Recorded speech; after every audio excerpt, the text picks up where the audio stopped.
இன்றைய செய்திகளுக்காக நான் தாமோதரன். முதல் முக்கிய செய்திகளை நாம் பார்ப்போம். தமிழ்நாட்டில் டெங்கு காய்ச்சலால் தினசரி 30 பேர் பாதிப்பு. தமிழகத்தில் டெங்கு காய்ச்சலால் தினமும் 30க்கு அதிகமானவர்கள் பாதிக்கப்படும் நிலையில் தடுப்பு நடவடிக்கைகளை தீவிரப்படுத்தும்படி மாவட்ட சுகாதாரத்துறை அதிகாரிகளுக்கு பொது சுகாதாரத்துறை அறிவுறுத்தியுள்ளது. நேற்று இரவு நாடு முழுவதும் மகா சிவராத்திரி உற்சாகத்துடன் கொண்டாடப்பட்டது.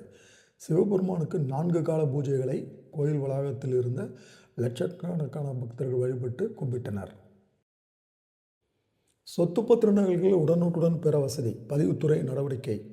சொத்து பத்திரங்களின் நகல்களை ஆன்லைன் முறையில் உடனுக்குடன் பெறுவதற்கான வசதியை தமிழக அரசின் பதிவுத்துறை அறிமுகப்படுத்தியுள்ளது. முதல் கட்டமாக 1975ஆம் ஆண்டு முதல் தற்போது வரை பதிவான பத்திரங்களின் நகல் ஆணைகளை உடனடியாக பெறலாம். இதற்கு வழக்கமான கட்டணத்துடன் கூடுதலாக 400 ரூபாய் வசூலிக்கப்படும். சட்டசபையில் நாளை இடைக்கால பட்ஜெட் தாக்கல். மக்களை கவர்வதற்கு புதிய அறிவிப்புகளுக்கு வாய்ப்புள்ளது. சட்டசபை தேர்தல் நடைபெற உள்ள நிலையில் சட்டசபையில் நாளை தமிழக அரசு சார்பில் 2026-27ஆம் ஆண்டுக்கான இடைக்கால பட்ஜெட் தாக்கல் செய்யப்பட உள்ளது. இதில் மக்களை கவரும் வகையில் புதிய அறிவிப்புகள் இடம்பெறலாம் என எதிர்பார்க்கப்படுகிறது. கரும்பு விவசாயி சின்னத்தில் போட்டி. அத்வாலே அறிவிப்பால் சீமான் கலக்கம்.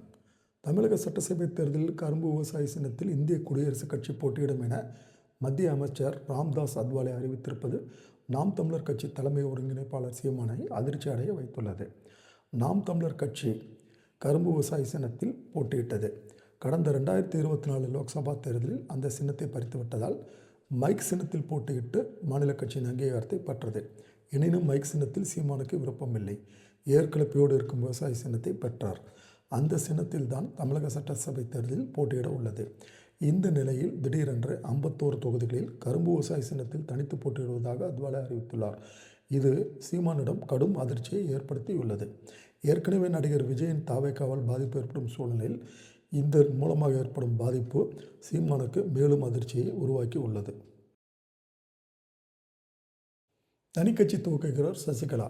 தமிழக சட்டசபை தேர்தலில் போட்டியிடுவதற்காக தனிக்கட்சி துவக்க சசிகலா முடிவெடுத்துள்ளார்.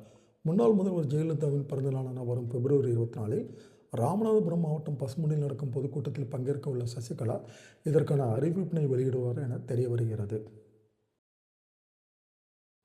கேதார்நாத் கோயில் ஏப்ரல் 22ஆம் தேதி திறக்கப்படுகிறது. உத்தரகாண்ட் மாநிலம் ருத்ரபிரயாகில் உள்ள கேதார்நாத் கோயில் குளிர்காலத்தை ஒட்டி 6 மாதம் நடை அடைக்கப்பட்டிருந்த நிலையில் வரும் ஏப்ரல் 22இல் மீண்டும் திறக்கப்படும் என அறிவிக்கப்பட்டுள்ளது. மகா சிவராத்திரியை முன்னிட்டு உத்தரப்பிரதேசத்தின் பிரயாக்ராஜில் நடந்து வந்த மகர மேளாவில் நேற்று ஒரே நாளில் 40 லட்சம் பக்தர்கள் புனித நீராடி மகா சிவராத்திரியை கொண்டாடினர். வங்கதேச பிரதமராக தாரிக் ரஹ்மான் நாளை பதவியேற்கிறார். இந்த விழாவுக்கு பிரதமர் மோடிக்கு அழைப்பு அனுப்பப்பட்டது.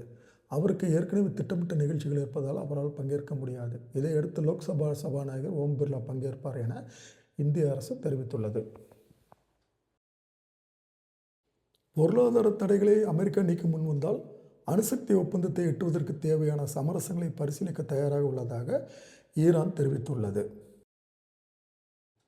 ஈரான் அரசின் அடக்குமுறைக்கு எதிராக ஜெர்மனியில் பேரணி.